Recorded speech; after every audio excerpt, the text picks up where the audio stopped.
Good morning, friends. It is the 2nd of September, early September, and it's wet. Had a lot of rain the last few days. And I'm planning on doing some fall garden prep, getting ready to put things in.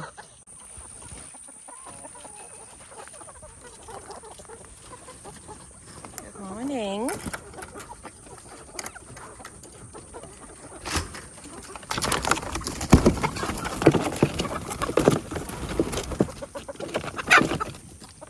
Oh yes, I didn't get your feed.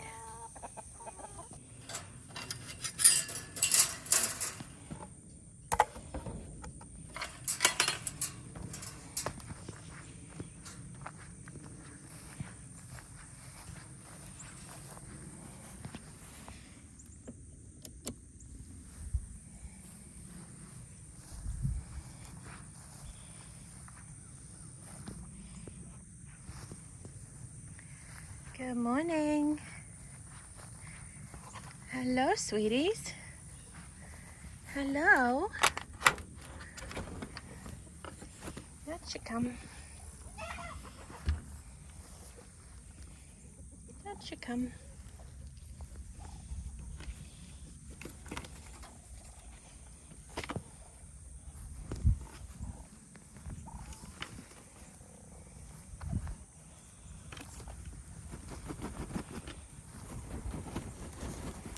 Stretch those wings. Stretch those wings. Let me see. Oh. I usually try and put this inside the pen when it's going to rain, but it got left out and is clogged up, unfortunately. Here you go, guys. I have to tip it out here.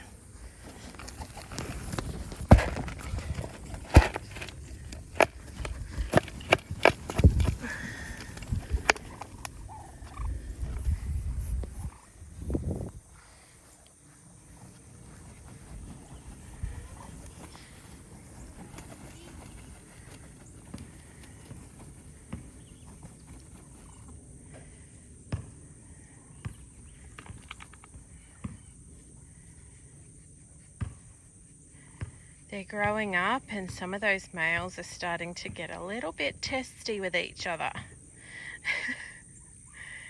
Hissing. They're very quiet, but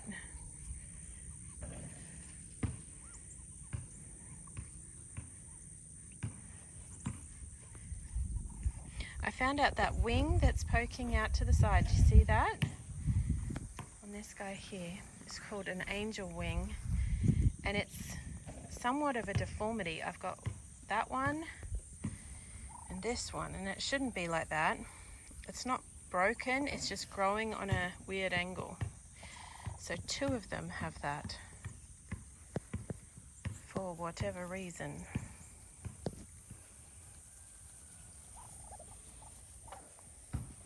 Look at my little lime tree. It's sending up all kinds of shoots. It's growing heaps, which is so cool. This one stem, maybe it's a bit thirsty. It's a little bit curly on that one stem, but everything else looks really good. So I am just pulling out these old beans that are spent, and I'm going to take out these sunflowers. And while I'm doing it, I'm just pottering in the garden, and I'm listening to an interview with, it's a Tucker Carlson interview with Kelly and Casey Mean. If you have not listened to it, do yourself a favour. Do yourself, your children, your grandchildren, or future generations a favour and listen to it. Right, I am red in the face, which is my normal when I'm in the garden, I think. I've just been cleaning this out, put a couple of loads on the compost pile, feeling very good about all that. Got that all cleaned out. I'm going to plant some more cucumbers in there for the fall, and a few other bits and bobs. Let me see. Just did a weed along here where the sweet potatoes are, and small bit of weed along here. I think I've been thinking about this fence line where it's a bit low, and when it rains, and like I've said, the water table here is really high. Oh, where's my earpiece? Oh, that's better. The water table here is really high, and it there is a slope down the yard here that comes down here, and it does run off there through the gate at the end. I think I'm going to do perennials along this back fence line. I've got elderberry I can put in. I've already got a few asparagus here, but I think that might be what I do there, and maybe work on a little bit of a syntropic garden here, which is a form of agroforestry. So sort of just building up some different layers of the strata. I listened to a really interesting podcast that Melissa K. Norris did on syntropic agroforestry, and my husband attended a syntropic farming, it was a 3-day course in Australia, and it just was so eye-opening. And we sort of got onto that beforehand by a really good friend of ours on the Sunshine Coast who was using those principles in his garden. Permaculture principles, but also this idea of syntropy in the garden. And I've talked about it a little bit on a previous episode where I used some of those principles in planting my summer garden. So I can try and remember to put a link to that below. It was the video on when I was planting the okra, I think it was. Anyway, it was really interesting listening to Melissa interview this fellow about the difference between agroforestry and syntropic agriculture. And the principles can definitely be used on a garden scale. I know because we used them in Australia in a very arid, hot climate with low rainfall, and had really good results. And that we weren't doing everything perfectly. We were just implementing what we knew in a very imperfect way, and it still worked really well. Anyway, so I am thinking about doing that along this fence line.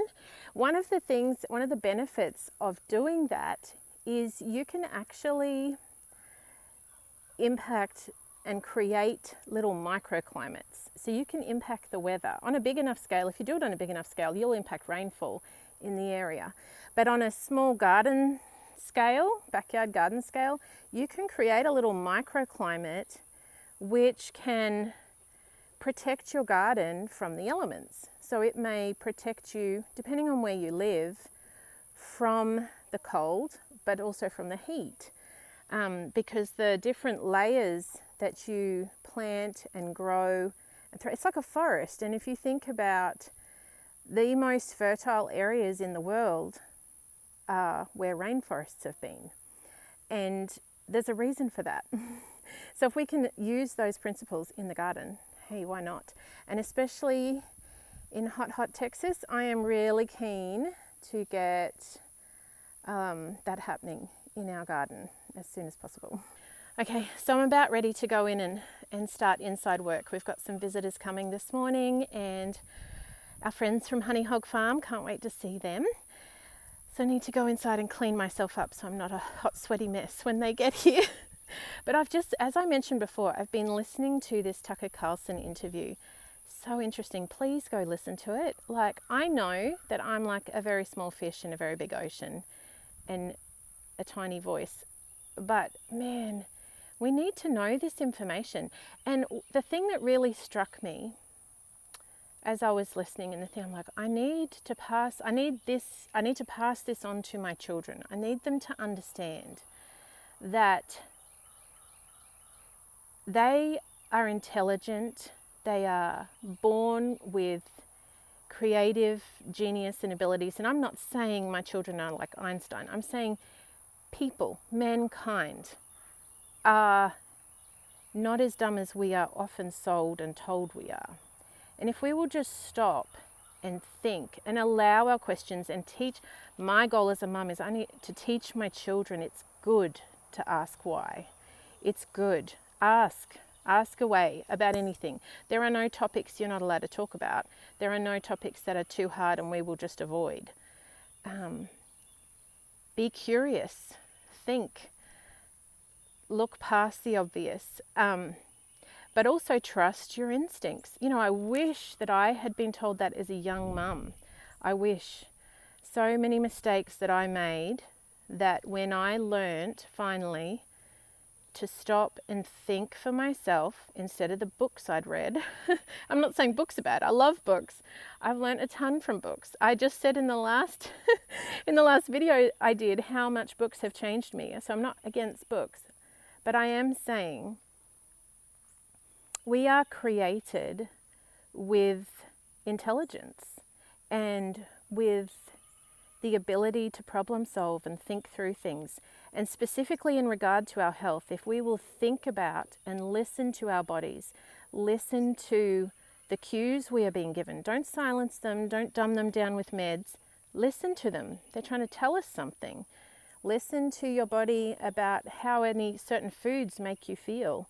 Don't be afraid to ask questions. And if you have a certain area of your life where an expert is not allowing you to, find a different expert. Keep searching, keep looking, because that is where ultimately our freedom of health is going to come from. Again, it just brings me back to the same thing. We've got to go back to eating like our maybe not even our grandparents. At this point, it may be our great-grandparents. Eat the way our great-grandparents did. Whole foods, real foods that, you know, came from the earth. And I mean, you know, good whole raw milk and dairy, real meat, grass-fed, and fruits and veggies and that have grown in the earth without pesticides. I mean, it's really very simple. It really is. It's so simple. We complicate things. One of the things I appreciated as I was listening to these two obviously very intelligent people, there's a brother and sister. They've written a book, and the interview was about the contents of that book. But obviously very intelligent, but also very humble. And I think if we can have the courage to ask questions and to listen and not just adopt the mantra that might be around us and the voices of culture that might be around us, if we can take a moment, and honestly being in the garden helps with this, it just helps to be able to step outside of those other voices. But if we can do that and listen with humility, you know, the answers are there. They're in the world around us. Creation is trying to tell us. One more little thing I'm going to show you. We're working on, my husband braced this, and he bought these posts and we were going to kind of repair it. But we've made a decision. One of our boys suggested it, and I think it's a really good idea. So we've got, let me just swing you around here so you can see, these are the posts we bought to support this. But this bed here is doing really well. So these are both hugelkultur beds that so my husband built the structures for me, just banged them together with materials that were laying around the property. They were just here. And this one is quite sturdy. This one, as you can see, has fallen out on the one side. This is the first one he built, and then he sort of problem solved and changed a few things and did this one differently. So what we're going to do is disassemble this one, and we're going to use, you can see it's sunk down, which it should do. I mean, that shows that it's sort of doing what it's supposed to do. This one is sunk down as well. because the bottom layers, so pretty much all the way up until at least halfway, is logs and branches and just any kind of organic material we could find around the place to lay down the bottom, organic matter, and then soil, straw and manure, and then soil on top. So what we're going to do is we're going to take the top of this bed and the soil and the usable, it's probably broken down somewhat, the straw that we put in there, we're going to shovel it to top up this one, and then we're actually going to just start this one again from scratch, so that we can make it a lot stronger. It'll last a lot longer that way. So that's the plan.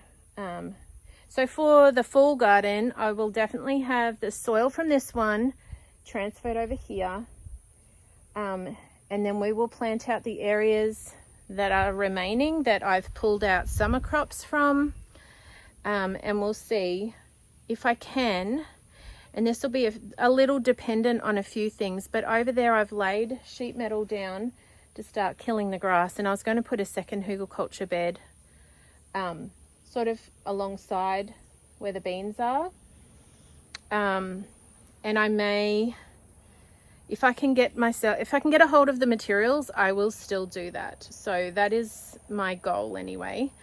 It will happen. It's just a matter of how quickly that will happen. If I can get it done in time for the fall garden, I have a lot of the materials. I've got a lot of straw we've collected and manure.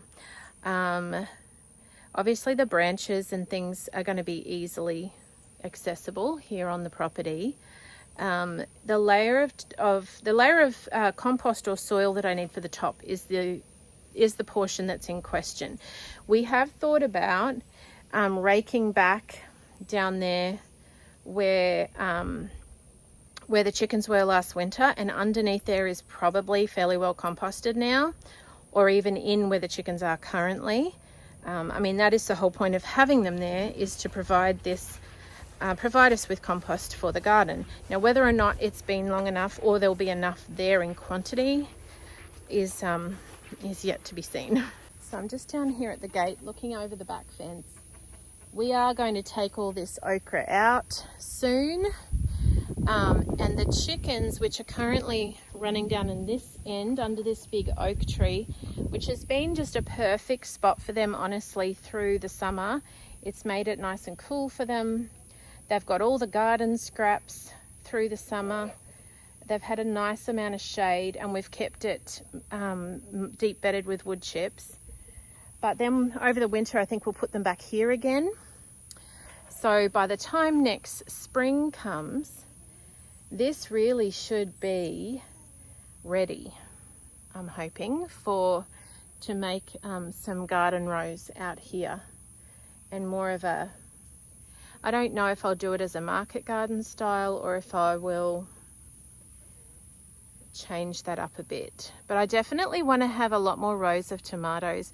My tomatoes, we had fresh tomatoes all summer and they were beautiful, but I did not have enough, and they didn't last to the end of the season. They ended up having, just rotting, and all my big ones, all my like steak sandwich, like the big guys, they all didn't they didn't ripen. They all just rotted on the vine. So I'm not sure. It was an extremely wet summer, but it was my first summer growing here. So I'm not sure if I did something wrong or if it was just the wetness of the season. But I do think I didn't trellis them high enough. I used the fence, but I then I was going to go back with tomato stakes and keep them going up, but I didn't get to it. So I'd like to have some longer rows back here in this area next year and be able to have enough tomatoes to put them up and can them, which I did not have this time. So hopefully this area will provide for that. The other thing that we have been up to of late is cleaning out the workshop. So husband and some of the boys got in there the other day, pulled everything out, gave it a big clean, and then put it all back. However, right at the end of when they were doing this, we did have a bit of a downpour, so it was a mad rush at the end to get everything back in and tidied up. But they did that and it looks so good now. Nice and tidy and clean.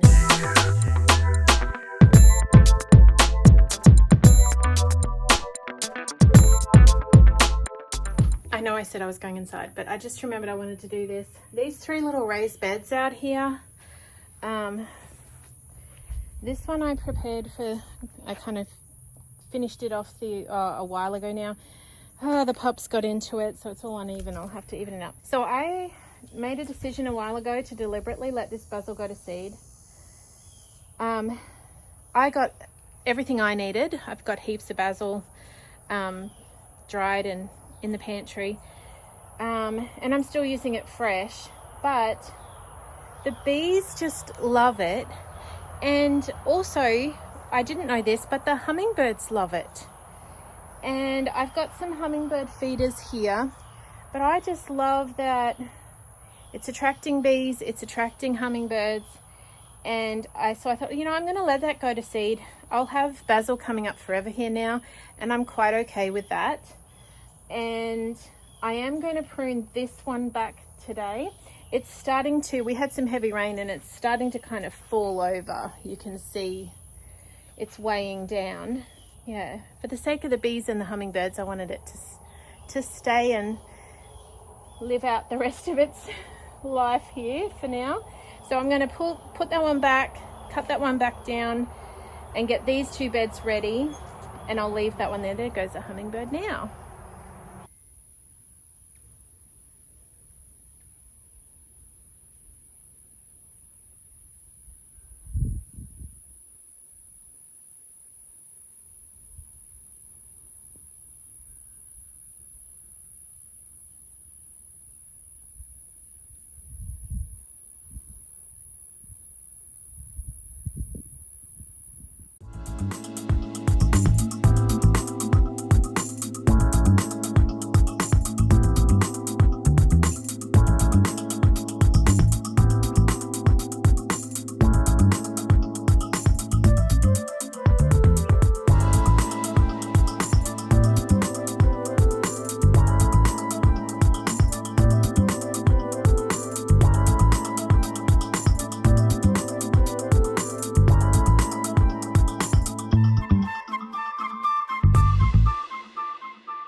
Coming along, just pausing here to interject a thought. It's a great place for thinking, the garden. And I have just spent a few minutes earlier in this video recommending you listen to Tucker Carlson and his interview. And I just want to qualify that by saying I don't listen to a lot of Tucker Carlson. I don't have a problem with him, but I don't listen to a lot of political commentary. I tried to stay updated, but it's this delicate dance for me. I used to be a news junkie. I am a journalist by training. I have always been very interested in politics, in government, in philosophy, and the things that are going on in my homeland, Australia, and now my new homeland, America. And it is something that a few years ago, I made a conscious decision to step back from, because it just became such a dark place. And so, you know, it was just fueling this anxiety in me and fear and things I have no control over. So I am not someone who sits and listens to a lot of these things. I do try to stay educated, but like I say, it's kind of a delicate dance between being informed and focusing my energy and my attention on the things in my direct sphere of influence, which is this little garden, the people inside this house that I love and that I have been given the role of caring for and mothering and nurturing. my husband, the people, you know, the things I do have a direct impact on. That is where I try to focus my attention. However, I am also trying to have balance. It's just a balancing act for me. And I do think it's important to be informed, and I do think it's important to be aware of what's going on. And I don't want to stick, you know, I don't want to be the emu with my head in the sand. So, yeah, I know that these issues, and it's not really a political conversation that Tucker had. It's more of a, it's general knowledge that the public should be made aware of. Now, people politicize it, they do, but yeah, it's definitely one I'm really glad I took the time to listen. And I almost didn't, because I've heard you know, when I looked at the title of it, I'm like, oh yeah, I'm pretty well versed on this subject. But I actually did I'm really glad. It was my husband who said, you need to listen to this. And I'm really glad I did, because I learnt a lot. And even though I am fairly well educated on this subject, yeah, I did learn some new things. So, okay, so I've given him a good clean up and it's cut right back. I actually discovered there's a little parsley under here. So hopefully now that canopy has gone, that parsley will come back. And I have left the sweet Alice here. Oh, this dollar weed. There's another one. It's horrible stuff. It's been a really bad year season here for the dollar weed, and I think it's just from talking to locals, I think it's because it's been so wet. And they said usually the dollar weed will come up and it's a pain in the butt and everything, but then when the heat hits and the dry hits, which usually does happen, then it dies back. But this year there was no prolonged heat and dry, and so the dollar weed just went bananas. Okay, so this bed is empty. This bed, I've just pruned the basil back. I may take some out down the track. And this one, I'm just going to let it go right to the end of the season. The bees are still enjoying it, and I want them to be able to do that. So I have sort of trimmed it off a little bit where it was falling down. There's some ragweed in there I'll pull out. And I'll just let the bees have that one. Okay. Okay, chooky chookies. Chook, chook, chook, chook, chook, chook. And some basil.